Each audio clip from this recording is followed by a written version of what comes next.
लोहा शहर व परिसरात गेल्या महिन्याभरापासून सुरू असलेल्या वीज पुरवठ्याच्या लपंडावामुळे नागरिक त्रस्त झाले असून महावितरणच्या कारभाराविरोधात तीव्र नाराजी व्यक्त होत आहे। आपण पाहायला सुरुवात केली आहे दैनिक जनतेचे मत न्यूज नेटवर्क। दिवसातून 10 ते 15 मिनिटाच्या अंतराने वारंवार वीज खंडित होत असल्याने घरगुती ग्राहक, व्यापारी, विद्यार्थी आणि सर्वसामान्य नागरिकांचं मोठं नुकसान होत आहे।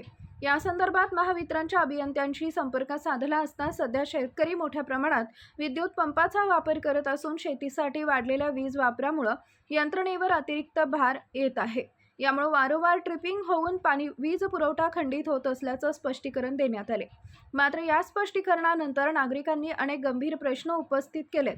वीज पुरवठा वारंवार खंडित होऊन सुरू होत असल्याने घरातील टीव्ही, फ्रीज, कूलर, पंखे, संगणक, इन्व्हर्टर तसेच इतर इलेक्ट्रॉनिक उपकरणांचं नुकसान होत आहे।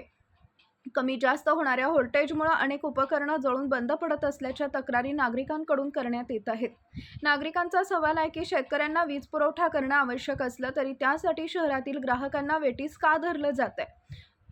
विद्युत यंत्रणा ओव्हरलोड होत असेल तर त्यावर कायमस्वरूपी उपाययोजना का करण्यात येत नाहीयेत? वारंवार होणाऱ्या ट्रिपिंगमुळे जळालेल्या घरगुती उपकरणांच्या नुकसानीची जबाबदारी नेमकी कोण घेणार?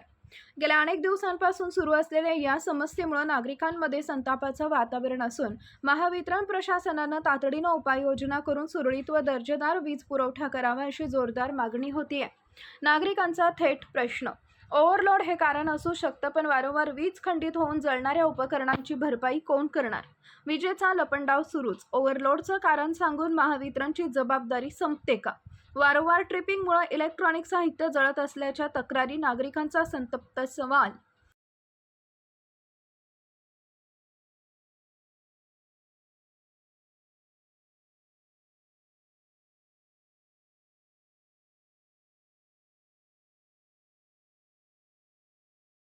जनतेचे मत न्यूज नेटवर्क, लोहा, नांदेड।